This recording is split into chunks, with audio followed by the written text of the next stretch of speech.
علیکم ورحمۃ اللہ وبرکاتہ. جی ناظرین، آپ دیکھ رہے ہیں ADN نیوز. میں ہوں آپ کا میزبان کاریم ابوالقاس. ناظرین، جیسا کہ آپ جانتے ہیں کہ امت مسلمہ ہمیشہ مختلف آزمائشوں میں مبتلا رہی، بلکہ امت مسلمہ نہیں، اس سے پہلی بھی قومیں جن کو بھی اللہ تعالیٰ نے دنیا کے اندر اپنے نبی علیہ الصلوۃ والسلام کے ذریعے ان کا امتی بنایا، تو وہ لوگ مختلف آزمائشوں میں گزارے گئے.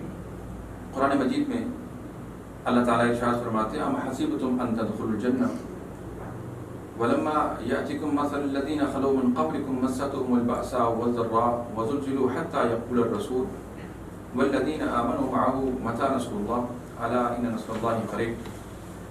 کیا تم نے گمان کر لیا کہ جنت میں ایسے ہی داخل کر دیے جاؤ گے جبکہ تم میں سے پہلے لوگ اللہ تعالیٰ نے کو بہت زیادہ آزمایا، اتنی آزمائشیں، تنگی اور تکلیفوں سے گزارا کہ انبیاء بھی اور ان کے ساتھ ساتھی رفیق، ان کے جانثار اور وفادار ایمان والے بھی پکار اٹھے: معه متى نصر اللہ، کہ اللہ تیری مدد کب آئے گی؟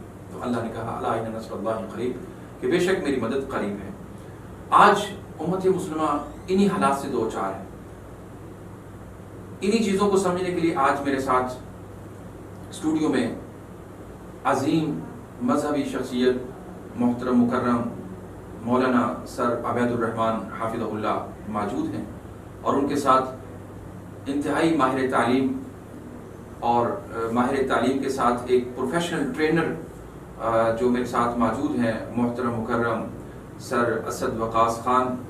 ان دونوں شخصیات کو اپنے ساتھ اسٹوڈیو میں خوش آمدید کہتا ہوں. شکریہ. اور آج ہم ان سے جاننے کی کوشش کریں گے کہ اللہ تعالیٰ جو اپنے بندوں کو آزماتا ہے، پہلے نمبر پر تو آزمائشیں کیوں آتی ہیں، کن لوگوں پر آتی ہیں، اور اس کے بعد آزمائشوں کے اندر کرنے والے کام جو ہیں وہ کیا ہوتے ہیں. میرا پہلا سوال سر عبید الرحمن کی طرف ہوگا کہ سر آپ ہمارے ناظرین کو بتائیں کہ قدرتی آفات کیوں اور کب آتی ہیں. جی بسم اللہ الرحمن الرحیم. الحمدللہ رب العالمین والصلاۃ والسلام علی سید الانبیاء والمرسلین. سر سب سے پہلے میں انتہائی مشکور ہوں آپ کا اور آپ کی ڈپارٹمنٹ کا کہ آپ حضرات نے مجھے مدعو کیا اور سامعین اور ناظرین کی شرعی رہنمائی کے حوالے سے میں کچھ بات کر سکوں. آپ کا بہت بہت شکریہ.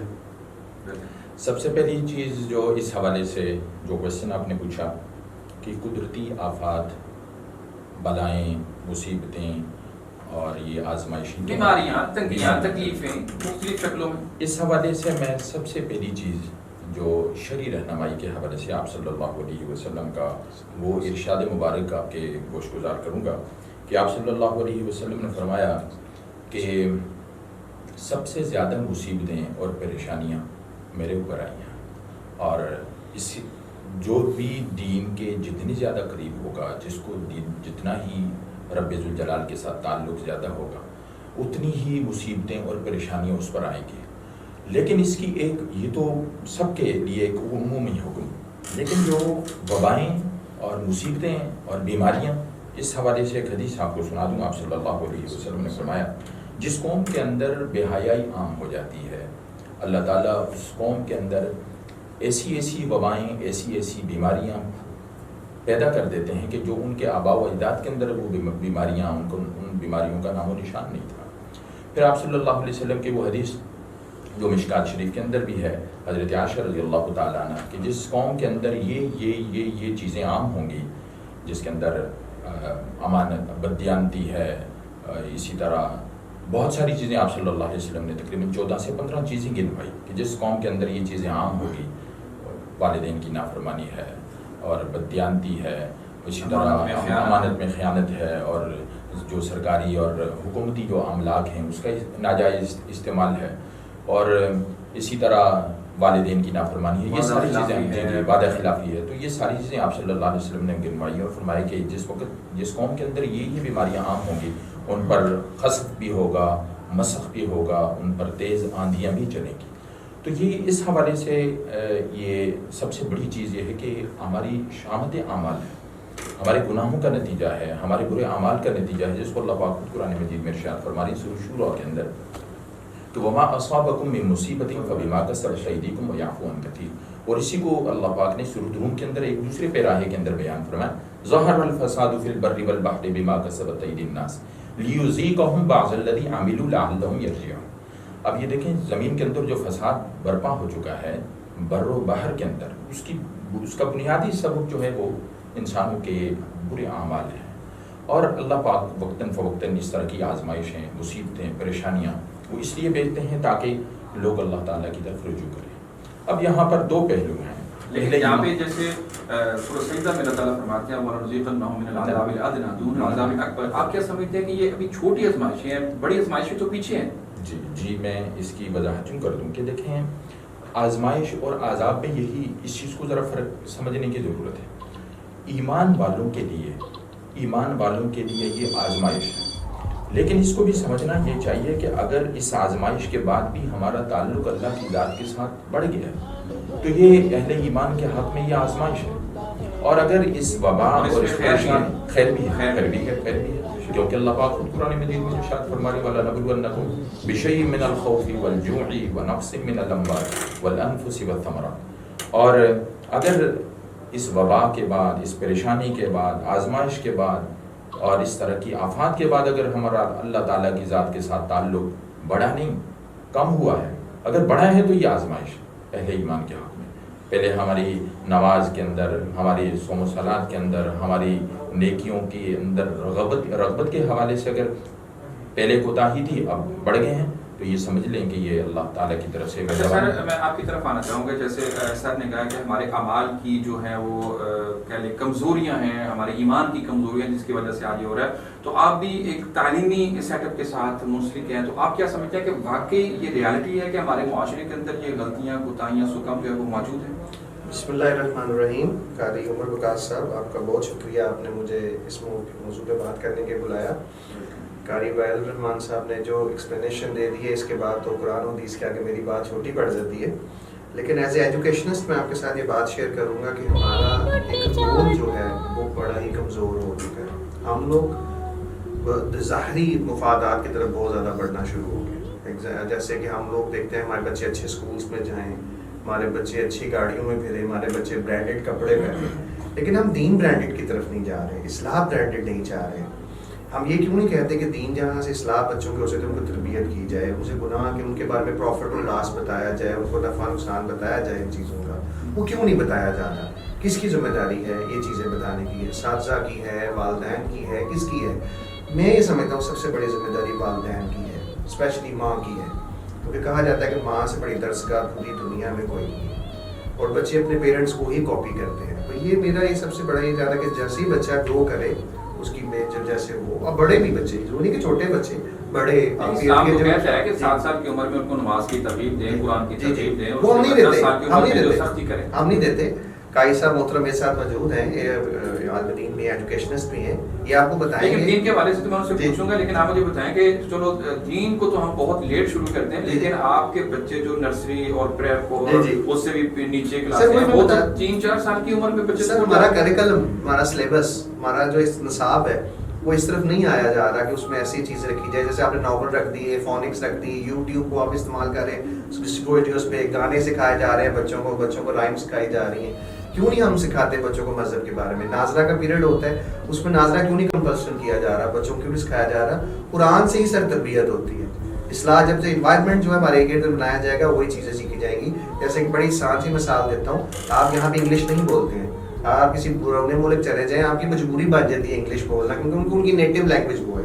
اگر ہم اپنے ارد گرد ایسا ماحول بنا دیں کہ بچوں نے نماز پڑھنا ہی پڑھنا ہے، بچوں نے پردہ کرنا ہے، موسیقی نہیں سننی، چیزیں نہیں سننی، تو بہرحال آپ کے لیے ان کی تربیت کرنا بہت آسان ہو جائے. کیسا میں آپ کی طرف جو ہے نا وہ دوبارہ آنا چاہوں گا کہ جیسے سر نے کہا کہ اس وقت ماحول جو ہے نا یہ ہے بچوں کو اس طرف لایا نہیں جا رہا، تو ان موجودہ حالات میں جو کرنے والے کام ہیں وہ کیا ہیں؟ معاشرے کی اصلاح کس طرح کی جا سکتی ہے اور ان آزمائشوں سے کس طریقے سے جو ہے وہ نکلا جا سکتا ہے؟ جی سر، اس حوالے سے سب سے پہلی چیز تو میں اس مصیبت اور پریشانی اور اس وبا سے نکلنے کا سب سے پہلا حل، شرعی حل وہ یہی ہے کہ ہمیں اللہ تعالیٰ کی طرف متوجہ ہونا چاہیے.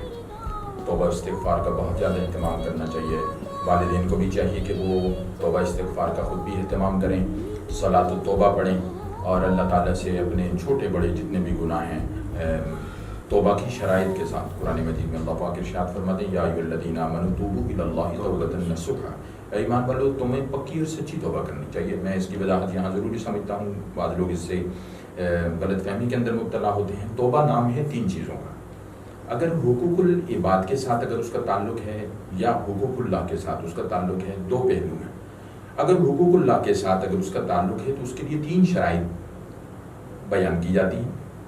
سب سے پہلی چیز، جو آپ نے گناہ کیا ہے ماضی کے اندر، جو آپ سے گناہ غلطیاں سرزد ہو چکی ہیں، اس پر آپ کو شرمندگی ہونی چاہیے کہ میں نے غلطی کی ہے، اس پر ہٹ درمی یہ چیز اللہ تعالیٰ کو پسند نہیں ہے۔ اس پر آپ اللہ تعالیٰ کے سامنے ندامت کے آنسو بہائیں کہ اللہ مجھ سے غلطی ہو گئی ہے۔ اور جو گناہ آپ کر رہے ہیں اس کو فی الوقت چھوڑ دیں، فی الفور چھوڑ دیں، اس میں زیادہ تاخیر نہ کریں، کیا پتہ کہ مہلت ملے یا نہ ملے، تو اس لیے فی الفور آپ اس کو گناہ کو چھوڑ دیں۔ اور تیسری چیز تھوڑی سی ڈیفیکلٹ ہے، مشکل ہے، لیکن اللہ تعالیٰ سے مدد بھی مانگتی رہنی چاہیے کہ اللہ تعالیٰ سے یہ ہمت مانگے کہ یا اللہ میں یہ گناہ آئندہ بھی نہیں کروں گا۔ اور اگر اس کا تعلق حقوق العباد سے ہے تو یہ چوتھی شرط میں اس کی وضاحت کر دوں کہ چوتھی شرط یہ ہے کہ جن لوگوں کے ساتھ حقوق وابستہ ہیں حقوق العباد، ان لوگوں سے بھی معافی مانگنی یہ ضروری ہے۔ اگر یہ 4 شرائط ہیں تو حقوق العباد معاف ہیں، اگر یہ 3 شرائط حقوق اللہ کے اندر ہے تو مجھے اللہ کی ذات سے امید ہے کہ ان 3 شرائط کے ساتھ اگر ہم ان حالات میں توبہ کریں گے تو اللہ تعالیٰ ضرور توبہ۔ اچھا، آج کل یہاں پہ میں آپ کی بات کرتا کلامی، آج کیا سمجھتے ہیں کہ زیادہ حقوق اللہ کی پامالی ہے یا حقوق العباد کی پامالی ہے؟ سر ہم دونوں چیزوں کے اندر افراط و تفرید کا شکار ہیں۔ جو حقوق اللہ کے اندر اگر اس کا اہتمام کر رہا ہے تو اس کی حقوق العباد کے اندر دین نام ہے 5 چیزوں کا۔ نہیں، آپ کیا سمجھتے ہیں کہ زیادہ حقوق اللہ کی پامالی ہو رہی ہے یا حقوق العباد کی؟ میں اس بات کی وضاحت ذرا ضروری سمجھنا چاہتا ہوں کہ اس سے ہمارے سوال کی وضاحت نہیں ہوگی۔ دین کے 5 شعبے ہیں، عقائد، عبادات، معاملات، معاشرت اور اخلاق۔ آج ہم مسلمانوں کے اندر ہر شعبے، کچھ افراد نے جماعتوں نے ایک گروہ کو اور ایک شعبے کو لے لیا اور اسی کو پورا دین سمجھ لیا۔ مثلا میں اگر اخلاق پر میں عمل پیرا ہوں تو باقی چیزوں سے میں کوتاہی برت رہا ہوں۔ تو مجموعی لیکن اسلام تو کہتا ہے کہ اللہ تو کہتا ہے آمنوا ادخلوا فی السلم کافہ، کہ پورے کے پورے اسلام میں داخل ہو جاؤ۔ جی ایک چیز کا نام اسلام نہیں ہے، پوری یعنی 5 چیزوں پر عمل پیرا ہونے کا نام اسلام ہے۔ باقی جو آپ کا سوال کہ حقوق العباد کے اندر بھی کوتاہی ہے، آپ تو حقوق اللہ کے اندر بھی کوئی کمی نہیں، آپ مساجد کو دیکھ لیں آپ، لیکن مجموعی اعتبار سے اگر آپ انالیسس کریں تو حقوق العباد کے اندر بہت زیادہ کوتاہی کا۔ میں ایک بات ادھر ایڈ کرنا چاہوں گا تھوڑی سی، کہ ہمیں یہ کون بتائے گا حقوق، ہمیں یہ چیزیں کون ذمہ داری لے گا اس چیز کی اسپریڈ کرنے کی؟ یہ ہماری ذمہ داری ہے، معاشرے کی ہے، سوشل میڈیا کی ہے، کس کی ہے؟ والدین کی۔ والدین ٹیچرز پہ ساری چیزیں ڈالتے ہیں کہ ٹیچرز کا وقت بتانا۔ ٹیچرز کہتے ہیں کہ والدین کوئی اپنا رول پلے نہیں کرتے، اسی کشمکش میں بچے کی تربیت رہ جاتی ہے، وہ اس پہ ڈال دیتا ہے، اس پہ ڈال دیتا ہے۔ میرے خیال ہے حقوق اللہ جو ہیں، بچوں کو تو پتہ ہی نہیں کہ اللہ سے ڈرنا ہے کہ نہیں ڈرنا، اللہ کون ہے، کیا اس گناہ کا کیا پرافٹ ہے، کیا اللہ کی پہچان کروانا۔ جی یہ تو ایک استاد کا اور والدین کا۔ جی میں یہ بات کر رہا ہوں کہ بلیم گیم چل رہی ہے، یہ بلیم گیم چل رہی ہے بھائی صاحب، یہی میں چاہ رہا ہوں۔ بڑی اچھی بات کی انہوں نے، وہ ایک اسپیسیفک وے پہ چلتے جا رہے ہیں، خاص وے پہ، کوئی چینجز نہیں لا رہے۔ اچھا سر، جیسے ابھی صاحب نے کہا کہ بچوں کی تربیت کے حوالے سے اساتذہ اور والدین کو ہم کردار ادا کرنا چاہیے، تو اس وقت جو بچے ہیں وہ اساتذہ سے محروم ہیں اور والدین کے مرہون منت ہیں، وہ آج گھروں کے اندر ہیں، مطلب کہ اکیڈمیز بند ہیں، اسکول، کالج، یونیورسٹیاں اور جامعات ٹوٹل جو ہیں وہ آف ہیں، کسی وبا کی وجہ سے یا افواہ کی وجہ سے یا ڈر اور خوف کی وجہ سے جو ہیں وہ بند ہیں۔ تو آپ کیا سمجھتے ہیں کہ ان طلبہ اور طالبات کو، معصوم کلیوں کو جو ہے گھروں کے اندر رہ کر ان کی تربیت کو کیسے بہتر بنایا جا سکتا ہے؟ جی سر، اس حوالے سے سب سے بہترین جو چیز ہمارے پاس ہے وہ نبی پاک صلی اللہ علیہ وسلم کی سیرت طیبہ ہے۔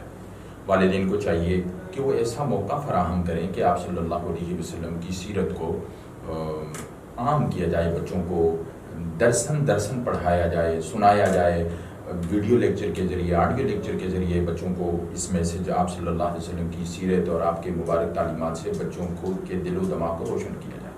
اور میں اس کے لیے سجیسٹ کرتا ہوں عموماً اپنے اسٹوڈنٹس کو بھی کہ وہ آپ صلی اللہ علیہ وسلم کی سیرت کا ایک مختصر سا رسالہ ہے، رحمت عالم رحمت عالم جو کہ تصنیف شدہ ہے، مصنف ہیں اس کتاب کے، حضرت سید سلیمان ندوی جو کہ ہندوستان کے بہت عظیم مذہبی اسکالر ہیں، تو ان کی کتاب جامع بھی ہے اور اختصار کے ساتھ ہے، بچہ اس کو 5-6 مجالس کے اندر اور نشست کے اندر پڑھ سکتا ہے۔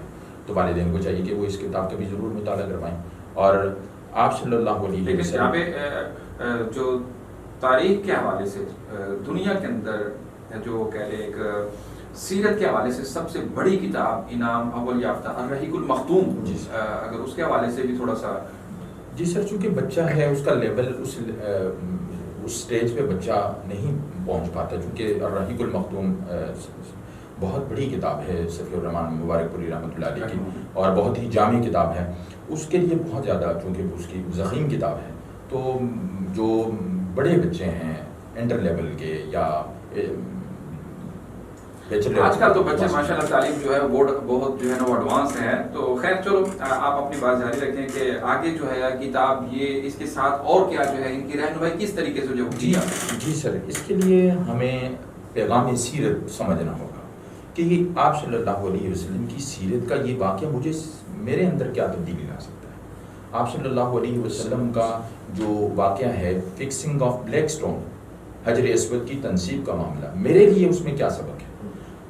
اسی طرح حرب فجار ہوئی، آپ صلی اللہ علیہ وسلم کا وہ واقعہ یا وہ جو منصفانہ جو فیصلہ وہ میرے لیے کیا رہنمائی کر رہا ہے، میرے بچوں کے لیے کیا رہنمائی کر رہا ہے۔ آپ صلی اللہ علیہ وسلم کی سیرت تو پورا ایک آئینہ ہے جس میں ہر آدمی دیکھ سکتا ہے، بچہ بھی دیکھ سکتا ہے، بوڑھا بھی دیکھ سکتا ہے، جوان بھی دیکھ سکتا ہے، شوہر بھی دیکھ سکتا ہے، اسی طرح والد بھی دیکھ سکتا ہے، سسر دیکھ سکتا ہے، داماد یعنی آپ صلی اللہ علیہ وسلم کو ہر شکل میں دیکھا جا سکتا ہے، ایسے باپ، ایسے ہسبینڈ، ایسے ایک رہنما، ایسے سپاہ سالار جو ہے وہ ہر طرف بالکل صورت ممتحنہ۔ ویسے بھی اللہ تعالیٰ نے کہہ دیا لقد کان لکم فی رسول اللہ حسنہ، پھر اس سے بڑھ کر اور کیا ہو سکتی ہے، بالکل ایسے ہی ہے۔ اور اس میں سر چھوٹی چھوٹی ویڈیوز بنائی جا سکتی ہیں، آج کل آن لائن سسٹم ہے، بچے بڑا یوز ٹو ہو چکے ہیں، چھوٹی چھوٹی ویڈیوز ٹیچرز بنا سکتے ہیں، قاری حضرات بنا سکتے ہیں، کوئی بھی ذمہ داری لے، اور اس کے ساتھ ساتھ میں اس کے ساتھ ایک اور بات بھی کہ آپ صلی اللہ علیہ وسلم کی سیرت عملی طور پر ہماری زندگی کے اندر جس وقت تک نہیں آئے گی اس وقت تک ہم کامیابی کے رخ پہ چل نہیں سکیں گے۔ تو اس لیے میرا پیغام والدین کے نام یہی ہے کہ وہ خود بھی ایسی باتوں کا اہتمام کریں، مثلا کھانا ہے، کھانا تو ہم نے کھانا ہے، لیکن اگر وہی کھانا آپ صلی اللہ علیہ وسلم کی سیرت کے مطابق واش روم ہم نے جانا ہے، لیکن اگر وہ سنت کے مطابق چلا جائے، اسی طرح ہم سو رہے ہیں، جاگ رہے ہیں، بیٹھ رہے ہیں، دوستوں کے ساتھ ملاقات کر رہے ہیں، تو ہماری پوری 24 گھنٹے کی زندگی جو ہے وہ عبادت بن سکتی ہے اگر ہم آپ صلی اللہ علیہ وسلم کی ایک ایک سنت کو، آپ کی سیرت کے ایک ایک پہلو کو اگر ہم عمل کرنے والے اس پر بن جائیں گے تو اس میں دنیاوی بھی کامیابی ہے، راحت بھی ہے۔ اور سر آپ اس کے بارے میں کوئی آخر میں کوئی میسج دینا چاہیں؟ جی بالکل، میں بہت اچھی گفتگو آج ہوئی، اور میں ناظرین جو میں دیکھ رہے ہیں اور سامعین جو سن رہے ہیں، ان سب باتوں کو اپنی زندگی میں لے کے آئیے، اس کو چھوٹا مت سمجھیے، نبی صلی اللہ علیہ وسلم کی سیرت کو چھوٹا مت سمجھیے، دین ہی وہ چیز ہے جو آپ کی دنیا اور آخرت میں کامیابی لے کے آئے گی، اس میں آپ کے بچے کے لیے بھی بھلائی ہے، آپ کے لیے بھی بھلائی ہے، اور یہ صدقہ جاریہ بھی ہے، اور یہ بات سن کے آگے بھی لوگوں میں ٹرانسفر کیجیے، گھروں میں بچوں کو گیمز جو وہ کھیلتے ہیں آن لائن،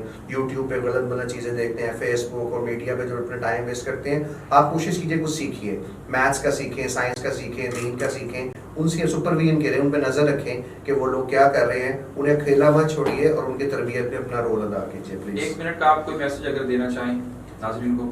جی سر، میں بس یہی جو میں نے پہلے بھی یہ پیغام دیا کہ ہمیں توبہ اور استغفار کا اہتمام کرنا چاہیے اس موقع پر، اور اس کے ساتھ ساتھ ہمیں جو مسنون دعائیں ہیں ان کا اہتمام کرنا چاہیے، نماز کا اہتمام کرنا چاہیے۔ مسنون دعاؤں میں سے 2 دعائیں میں یہاں بتا دیتا ہوں کہ آیت کریمہ کا بہت زیادہ اہتمام کرنا چاہیے، لا الہ الا انت سبحانک انی کنت من الظالمین، اس کا بہت زیادہ مصیبت حضرت یونس علیہ السلام کی قوم پر جب عذاب آیا اور اللہ تعالیٰ کی طرف سے جب یہ صورت پیدا ہوئی تو قوم نے مل کر کے حضرت یونس علیہ السلام نے مچھلی کے پیٹ کے اندر اللہ تعالیٰ سے یہ دعا کی، لا الہ الا انت سبحانک انی کنت من الظالمین، تو اللہ تعالیٰ نے اس مصیبت سے چھٹکارا دے دیا۔ تو دعاؤں کا اہتمام کرنا چاہیے۔ اسی طرح الحمدللہ الذی اللہم انی اعوذ بک من البرص والجنون والجذام وسیء الاسقام، اللہم انی اعوذ بک من البرص والجنون والجذام وسیء الاسقام، ان دعاؤں کا بھی اہتمام کرنا چاہیے، اسی کے اندر ہماری فلاح بھی ہے اور پریشانیوں سے چھٹکارا بھی ہے۔ جی ناظرین، جیسا کہ آپ نے دیکھا اور سنا اور جانا کہ ہمارے ساتھ جو آج معزز مہمان گرامی تھے، انہوں نے ہمارے سوالوں کا جواب دیتے ہوئے بڑے ہی جو ہے روشنی حوالے سے ہماری رہنمائی کی ہے. اور محترم مولانا عبید الرحمان حافظ اللہ نے جو ہے اپنی گفتگو میں کہا کہ ہمیں توبہ اور استغفار کی طرف جو ہے وہ پلٹنا ہے، رجوع کرنا ہے، اللہ کی طرف جو ہے نا وہ لوٹ کر آنا ہے، اور اجتماعی طور پر اپنے گناہوں پر شرمندگی اور ان کا جو ہے نا وہ احساس کرنا ہے. اور اس کے ساتھ انہوں نے لاسٹ پہ جو بات کہی ہے کہ ہمیں اپنے جو کہہ لیں ہمارے ارکان ہیں، ہمارے جو اوقات ہیں، ان کو بہترین ادا کرنے کے لیے ہمیں جو ہے نا اپنے رب سے دعائیں مانگنی چاہیے، جو دعا ایک بہت بڑا وسیلہ ہوتا ہے. اور یہ انبیاء کی سنت ہے، انبیاء کی صفت ہے کہ کسی بھی مشکل میں گھڑی میں پھنس گئے تو وہ اللہ سے دعا مانگتے. اور یقیناً اللہ تعالیٰ نے قرآن میں لکھا ہے وَإِذَا سَأَلَكَ عِبَادِي عَنِّي فَإِنِّي قَرِيبٌ کہ تم مجھ سے دعا مانگو، میں تمہاری دعا کو سنتا ہوں، قبول کرتا ہوں. اور دعا کا سب سے بہترین طریقہ قرآن آیات کی دعائیں ہیں. آپ قرآن کریمہ کی آیات کریمہ کو اٹھا کے دیکھیں، آیات کو پڑھ کے دیکھیں تو آپ کو سب سے پہلا لفظ جو نظر آئے گا وہ ربنا، اے میرے رب، اے میرے الہ، اے میرے معبود. ربنا آتنا فی الدنیا، ربنا ہب لنا من ازواجنا، ربنا اغفر لنا ولاخواننا. یعنی جتنی بھی دعائیں ہیں وہ اپنے رب سے مانگنی ہے، اپنے رب سے رجوع کرنا ہے. تو سر اسد وقاص ہمارے ساتھ موجود ہے، تو انہوں نے اپنے جو ہے وہ بچوں پر تربیت کے حوالے سے زور دیتے ہوئے کہا کہ والدین کو اس وقت اپنی ذمہ داری کو احساس کرنا چاہیے. سوشل میڈیا سے، ویڈیو سے، گیم سے ہمیں بچوں کو دور کر کے قرآن کی طرف، دعا کی طرف، تربیت کی طرف، اسلام کی طرف راغب کرنا چاہیے. اور ان کی تربیت میں اس وقت والدین کا کردار زیادہ اہم ہے اور ان کے اوپر ذمہ داریاں بڑھ چکی ہیں. ان کو اپنی ذمہ داریوں کو احساس کرنا چاہیے. اور شاید اس حوالے سے بھی چونکہ بچے دوبارہ ان کے پاس آئیں گے تو وہ یہ نہ سمجھیں کہ جن بچوں کی تربیت ہم نے یہاں پہ کی تھی، اچھا ان کو پڑھایا تھا، لیکن جب بچے گھر گئے تو یہ سب کچھ بھول کے آگے، اپنی ادائیں، اپنی باتیں، اپنے سبق، اپنے سب کچھ جو ہے وہ سبجیکٹ بھول کے آگے ہیں. تو ان کی ذمہ داری بھی بڑھ جائیں گے. تو وہ اس حوالے سے بھی شاید اس طرف اشارہ کر رہے ہیں. تو انشاءاللہ نیکسٹ پروگرام میں نئے انداز کے ساتھ اور نئے مہمان کے ساتھ جلد آپ سے کریں گے ملاقات. اس وقت تک کے لیے مجھے اور میرے مہمانوں کو دیجیے اجازت. دیکھتے رہیے انڈین نیوز. مزید خبروں، تبصروں اور تجزیوں کے لیے ہماری ویب سائٹ www.indiancricket.tv وزٹ کیجیے. اللہ حافظ.